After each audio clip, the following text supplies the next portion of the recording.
Welcome to the Checkered Shorts Podcast, a podcast of three fraternity brothers reconnected by their love of IndyCar. Join us for grid-rival IndyCar fantasy talk, predictions for upcoming races, and reactions to race day results and all things IndyCar. Let's go racing! Hey, hello, welcome back to Checkered Shorts, episode number 35. We are really putting them in the bank.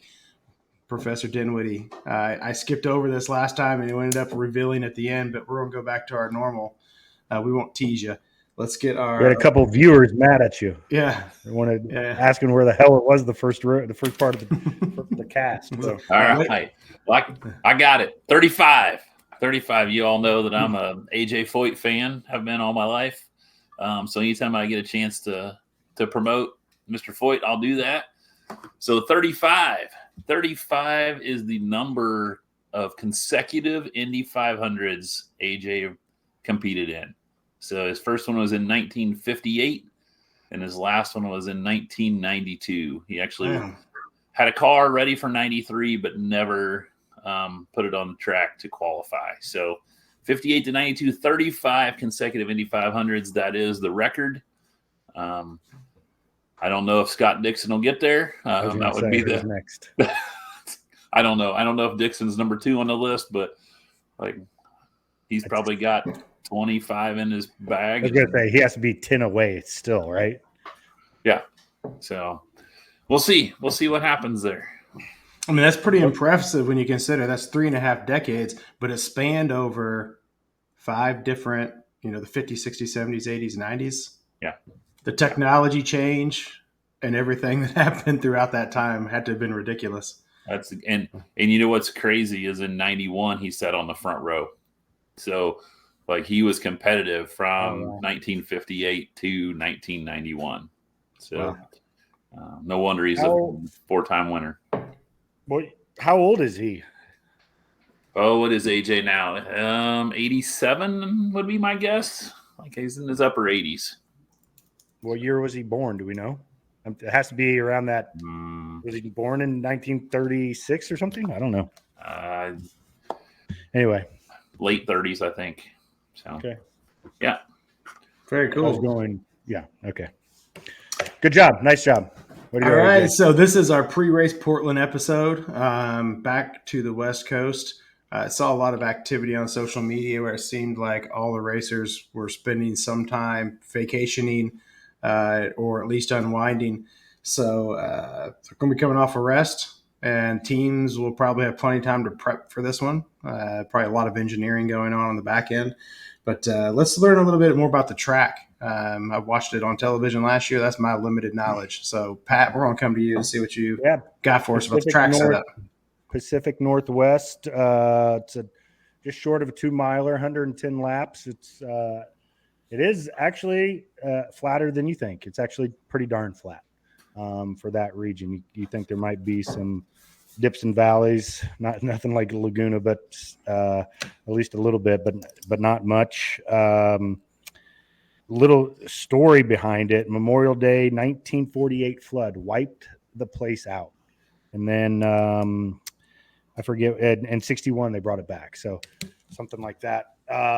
So some history there. We've been going there for a number of years, and 1997 is the closest 1-2-3 IndyCar finish in history, with Jill DeFerrin, I think, came in second. Mark, what's his name? Dinwiddie? Blundell, and then Raul Boisel. So it's a cool track. It does have some quick turns to some chicanes and stuff like that, but it also has some longer, faster, bigger turns. I think 9 and 10, I believe, are, you're in 6th gear going through them. So a fun track. We were talking about it before the podcast. It's a cool track for the front stretch, especially for the start of the race. Is all cars will be on the front stretch diving into one, and diving into one is a quick S turn. So it's all cars will be on the front stretch, not coming out of turn 14 like some of them. So it's a cool one for sure. And glad it's around, and sounds like it might stick around for another year or so. Let's hope there are no Louis Fosters or Kiffin Simpsons going into that first turn because it could wipe out a crowd of people. So well, yeah, because you come back to it. Everybody's got their brakes under control going into Yeah. that first turn. You can go straight and you'll be into turn 3 and you'll wipe out half the field real quick. And Brian, recent history, if you look at the drivers that'll be lined up on Sunday, you know, what's the past history of our current slate of drivers? Yeah, so we got a 27 car field. Only 3 of those have won races here at Portland. So Will Power won in 19, and then again last year. Last year he won by 10 seconds. So they kind of had that place figured out last year. Alex Below, 2-time winner, and of course here we are on a natural road course. So you know what that means. And then Scott McLaughlin got a win here as well. So those are the 3 active drivers that have won here. Kind of, interesting then that 2 guys that we think of with IndyCar, Scott Dixon and Joseph Newgarden, have never won here at Portland. So something to kind of keep an eye on this weekend. Yeah. Scott, I would be very pleased with a Scotty Mack win. I'd love to see him kind of get over the hump, get out of the dump where he's at. And it really takes us right into favorites and sleepers for the race. When you hit on the past winners, they got to fall in the favorites or sleepers category. All those guys. Is there anybody else that you would keep an eye on and say, hey, they're always going to be in the hunt, and this track affords them the opportunity to do something special? I'm going to pull a Keith Nance here and say the top 2 McLaren guys, Pato and Lundgaard. I think they've been strong on natural road courses all year, especially Lundgaard. So I would expect those 2 to be up there challenging all weekend long. Man, I'm just looking at past history.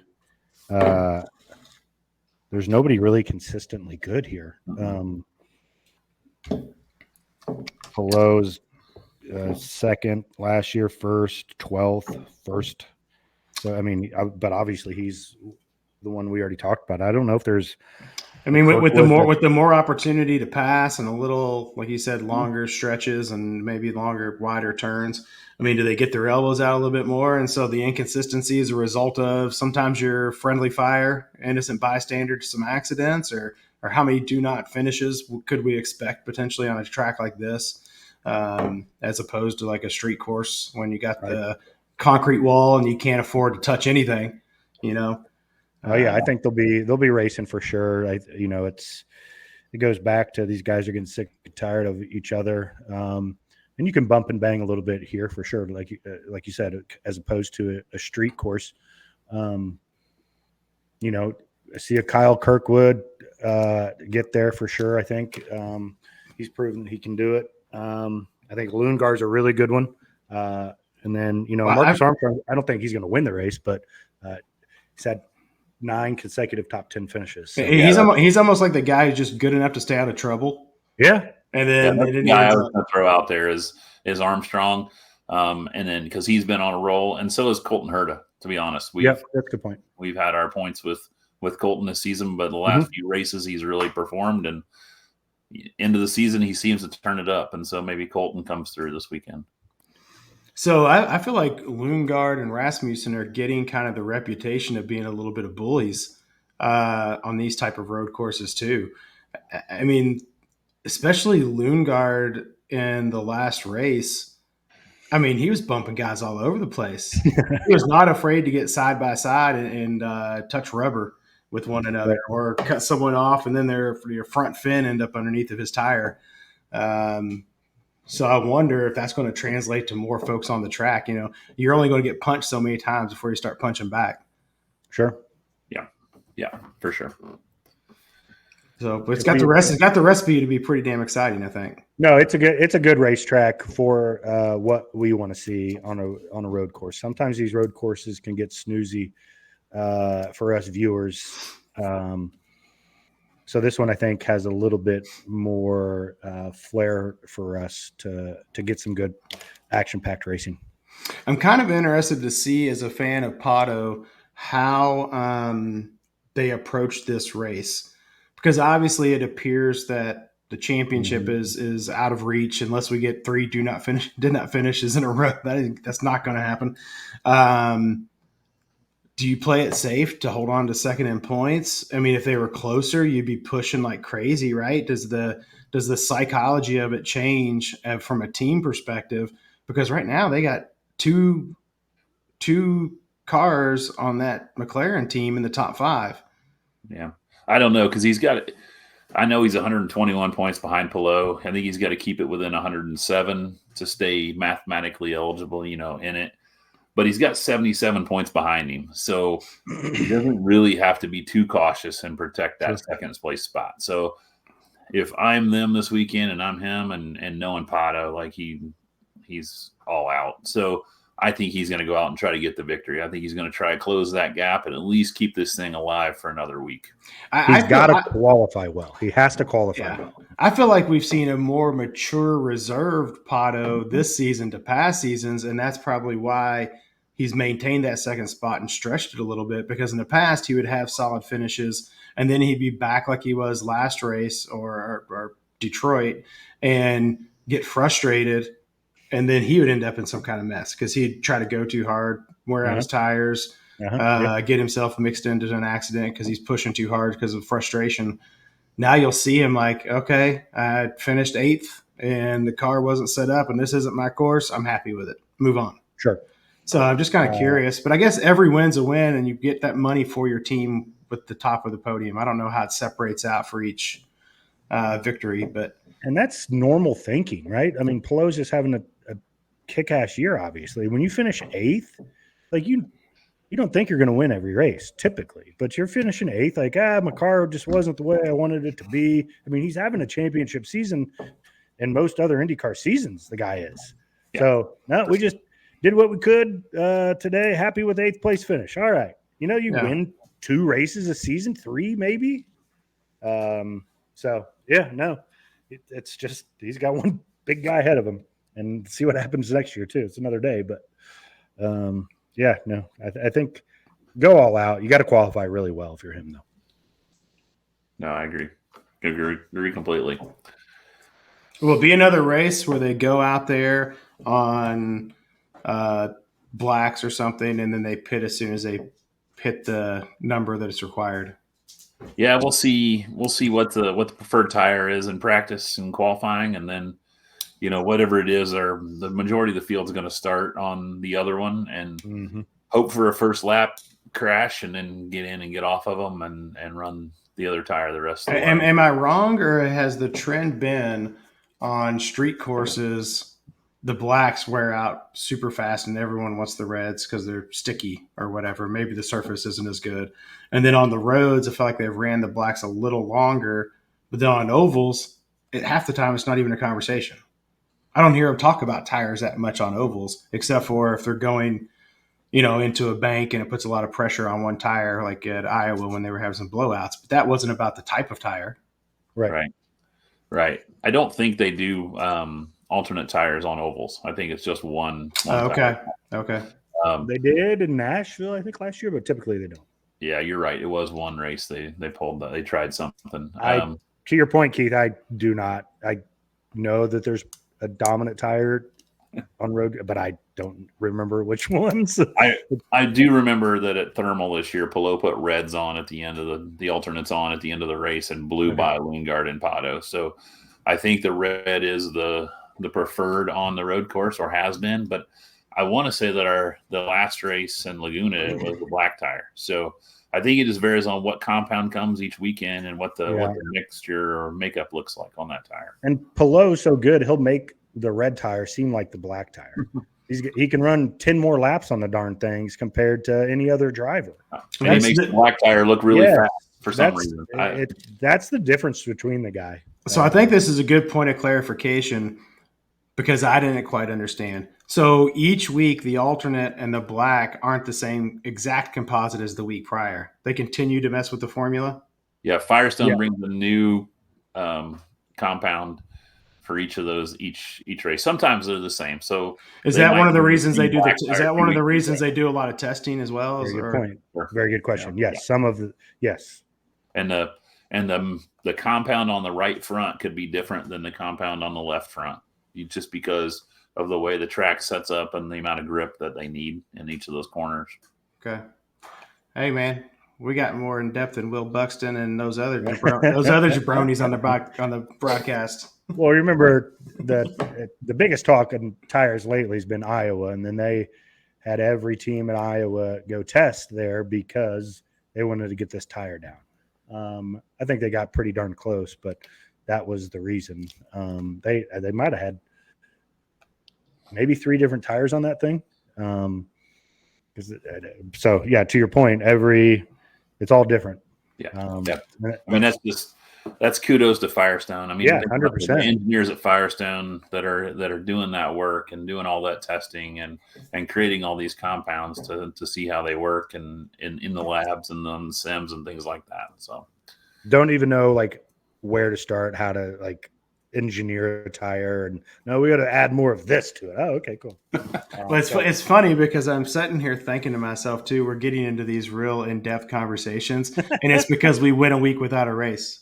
Yeah. We have race week episodes, and we're like, "Dude, did you see that guy get spun out and ended up in the wall? Hey, they threw him a beer. It was so great." Yeah. And then we got 1 week without a race, and we become like professors of IndyCar.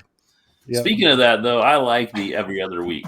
Like, remember the beginning season, it was like 4 weeks between races, and then we went to a place where we were racing every weekend for 5 weeks. Like, maybe, and I don't know, Keith, if we're ready to segue to our next piece here, but maybe this new Fox relationship, maybe they can figure out a better schedule where it's every other week throughout the season, or for at least the most part, because the drivers do need time away, like you mentioned. Like they're able to get with their family or take a couple of days and go play some golf or do something, get away from the track. So, and sometimes it seems like the logistics of getting one place to another when you're going to start practices on Thursday and Friday.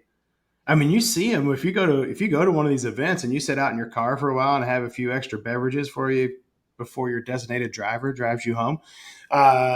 You're going to see those trucks loaded up and they are busting ass out of there. And I'm just like, logistically, I'm not sure how they do it. Yeah.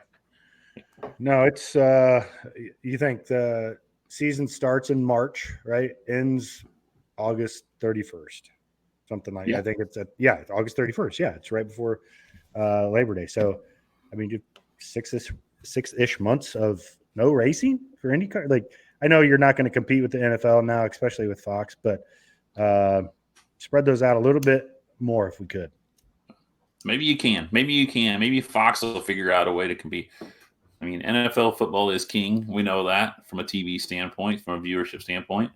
But there are nights where that's not on. So maybe this new relationship with Fox gets there. Maybe Saturday night. Maybe we look at Friday nights or Saturday nights or, I don't know. We'll see. I'm excited. I mean, keep talking about Fox. I think it's absolutely huge for IndyCar. It's just the marketing. They know what they're doing. They're a good partner.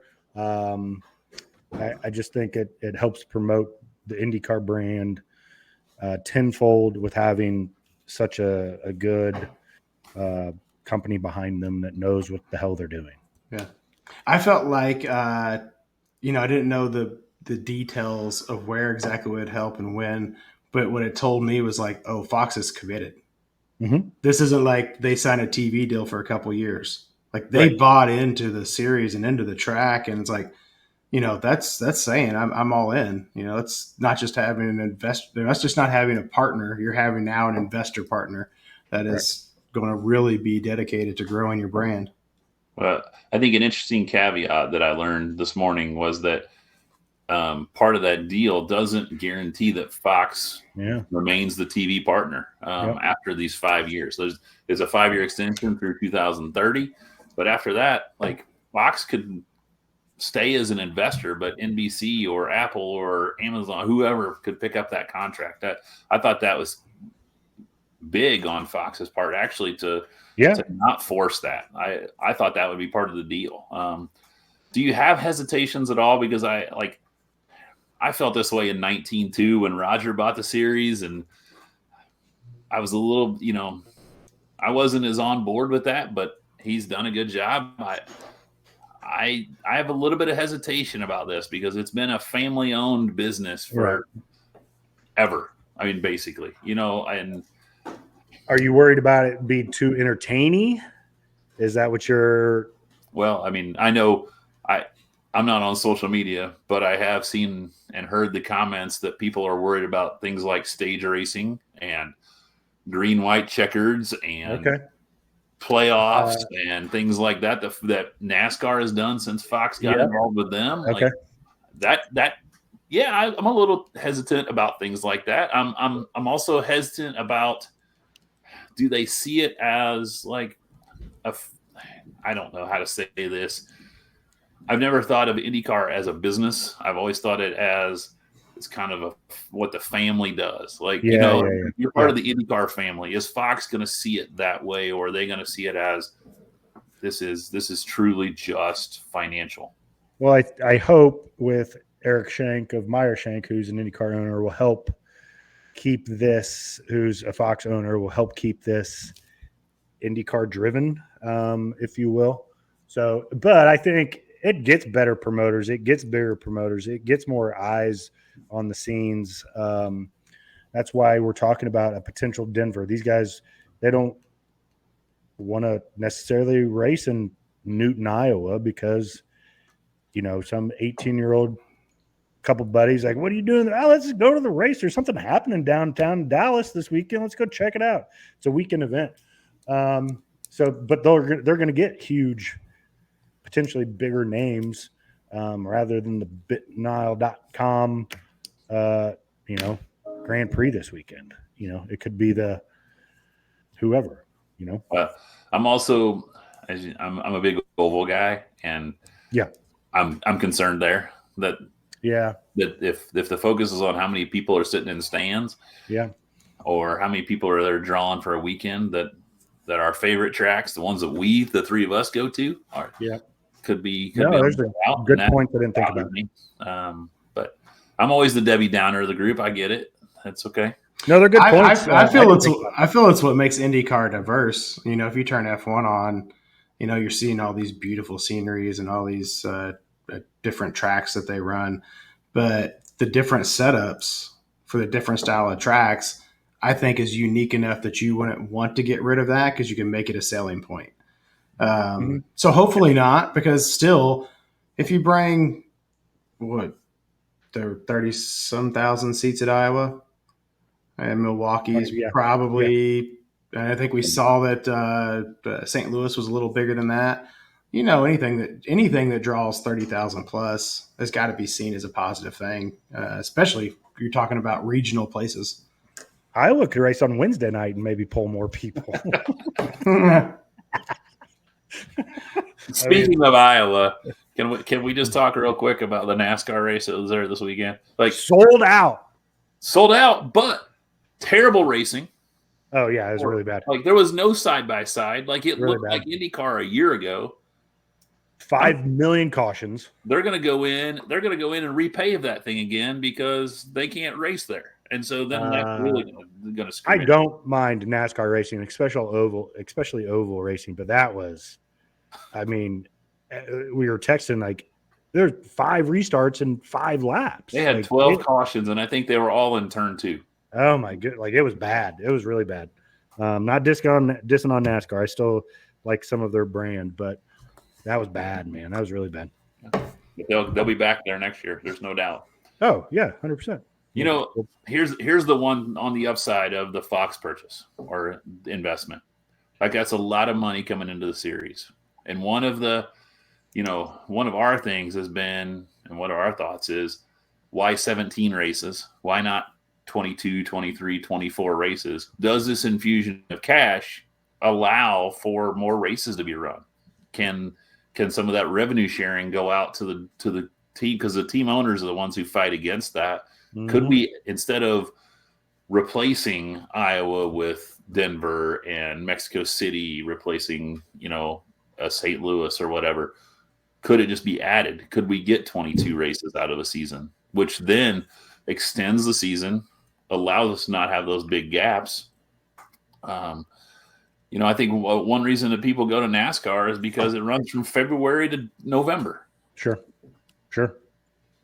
No, I totally agree. It'd be great to get to 20 races. It'd be awesome to get to 20 races and spread it out every other weekish. And yeah, make it a good true series again. More profit share amongst the teams probably creates more parity amongst the drivers and the teams and the setups. Now all of a sudden you're not talking about a driver that maybe got a seat ahead of another guy because he had money back in him or money in his family. So it could certainly an influx of money is not something to shun. And I mean, this is 130 million. I don't think it's that. I mean, I think it's a pretty good price for the series and a third of the best track in the world. Are you selling Kelly Landscaping? Yes. Yes. You and Tim Durham going to give you $23 at that cost. How much would 1% cost? Right. Tim Durham, geez, like just didn't need to chuckle at butt in with the Mark Miles interview, but he did. But I mean, I don't know. I didn't think as that outrageous. I guess more than anything, it puts a number on something that I didn't know what it could be worth, the track and the series. Like, oh, okay, this is kind of whatever, at least what they think it's worth. So, or does it give us an idea of what Roger paid for it in 19? As I'm saying, that's a really good deal. $400 million for it, because that's what a third of. I mean, if you multiply it by 390, right? Yeah, I mean, maybe that's what he paid for it. You can't buy a franchise. Never would announce that. So. You can't buy a good franchise in any of the major leagues, basketball, NFL, or baseball for $500 million. Yeah. Right. So I don't know, just kind of a tangent, but I didn't think it was bad, and it kind of put a number to things, in my opinion. Yeah. All right. Well, I think we actually must have really missed getting together for an episode because I think this one got a little long-winded, but it was fun. And it was fun because we took some twists and turns and just really kind of shared some opinions of some of the happenings. So we appreciate you hanging on with us. I'm sure you guys were researching it as well because you get bored without a race. But I looked it up. AJ Foyt was born in 1935. 1935. So all right. 90 years old. Yeah, tie into your 35 episode. There you go. I was like, well, it has to be close. Hey, kudos. We took time last episode to talk about grid rivals and how we had a new leader at the top, but I've now been knocked down a notch. That's right. But we are in the, let's call it the final stretch. It'll be interesting. The final stretch, yes. Let's get it correct. Let's get it right. Now there's 6 points separating first and second on your grid rivals. Yes. Final stretch. Good job, IndyCar, with that promo piece. No, it makes you think a little bit harder about these grid rivals picks. So I'm excited coming up. All right. Well, we thank you for joining us on Checkered Shorts. We'll catch you next time post-race Portland. See y'all. Thanks.